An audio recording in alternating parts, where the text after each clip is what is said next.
So நம்ம முனுசுவாமியை எல்லாரும் avoid பண்ணணும். முனுசுவாமிக்கு வந்து பெருசா வருமானம் இருக்காது.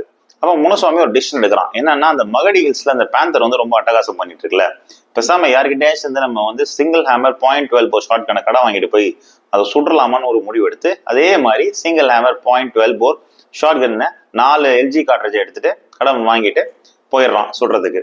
இவன் லக் என்னடானா, ஒரு மேட்ச் எல்லாம் செட் பண்ணிட்டு வெயிட் பண்ணிட்டே இருக்கான். அந்த பேந்தர் வருது, கரெக்டா அந்த பேந்தர் சுட்டுறான் ஃபர்ஸ்ட் LG கார்ட்ரேஜ்ல. செகண்ட் LG கார்ட்ரேஜ் லோட் பண்றதுக்குள்ளேயுமே அந்த பேந்தர் வந்து என்ன பண்ணுது, கடகடன்னு புஷ்குள்ள போய் எஸ்கேப் ஆயிடுது. இவனுக்கு வந்து வயசாயிடுச்சு, பிளஸ் தைரியமும் கிடையாது ட்ரேஸ் பண்றதுக்கு, விட்டுறான். இவனோட பிசினஸ் ஸ்ட்ராட்டஜி என்னன்னா, அந்த பேந்தரை சுட்டு ஒரு போட்டோ வீடியோ எடுத்திருந்தோம்னா அதை வச்சு நிறைய இங்கிலீஷ்காரங்களை கவுத்தலாம்னு நினைக்கிறான். இவன் கெட்ட நேரம் இப்பதான் ஆரம்பிக்குது. என்னன்னு பாத்தீங்கன்னா, அந்த பேந்தர் நிறைய பேர் அட்டாக் பண்ணுது, போலீஸ் கம்ப்ளைண்டா போய் மாறுது. போலீஸ்காரங்க ஒருத்தர் வந்து .303 லீ என்ஃபீல்ட் ரைஃபிள் எடுத்துட்டு அந்த பேந்தரை சுட வராரு. நல்லா நான் வச்சுக்கோங்க, இன்னைக்கு இருக்கிற மாதிரி அன்னைக்கு காலகட்டத்துக்கு போலீஸ்காரங்களுக்கு வந்து ஒரு புல்லட் தான் கொடுப்பாங்க, அந்த மேகசின் பாக்ஸ் எடுத்துருவாங்க. இன்னைக்கு இருக்கிறவங்களுக்கு மேகசின் பாக்ஸ் இருக்கு, சரிங்களா? ஏன் அப்படின்னு பாத்தீங்கன்னா, மிலிட்ரிலையும் சரி போலீஸ்லயும் சரி இதே .303 ரைஃபிள் தான் யூஸ் பண்ணுவானுங்க.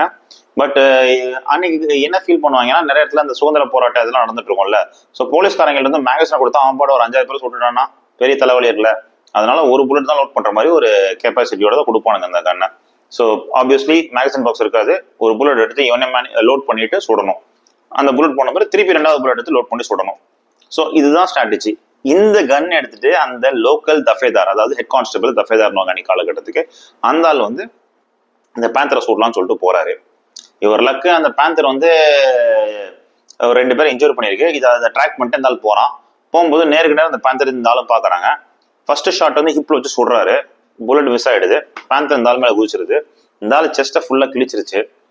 அந்த கூட வந்தவங்களாம் ஓடி போயிடுறாங்க. இவங்க ஓடி போய் லோக்கல் கான்ஸ்டபிள் வந்து இந்த கான்ஸ்டபிள் சொன்னா, அந்த சைக்கிள் எடுத்துட்டு போய் போலீஸ் ஸ்டேஷன்ல ஒரு 3-4 பேரை கூட்டிட்டு இருக்கிற கண்ணெல்லாம் எடுத்துட்டு ஒரு 10 பேர் சர்ச் பண்ணி வராங்க. நல்ல வேலை அந்த பேந்தர் இந்த ஆளை சாப்பிடல, ஏன்னா அது இன்னும் ஒரு மேனேட்டரா மாறல.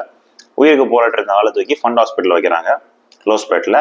அடுத்த நாள் காலையில பெங்களூர்ல இருக்க விக்டோரியா ஹாஸ்பிட்டல், இந்த ஹாஸ்பிட்டல் இன்னும் இருக்கு, இந்த ஹாஸ்பிட்டலுக்கு ஷிஃப்ட் பண்றாங்க அண்ட் ட்ரீட்மெண்ட் ஆரம்பிக்குது. போலீஸ்காரங்க தங்களோட வழக்கமான பாணியில விசாரணை ஆரம்பிச்சு இந்த பேந்தர் இந்த நிலைமைக்கு போனது யாரு காரணம்னு பார்த்து நம்ம முனுசாமி அரெஸ்ட் பண்றாங்க. முனுசுவாமி இதுல இருந்து எப்படி தப்பிச்சான்?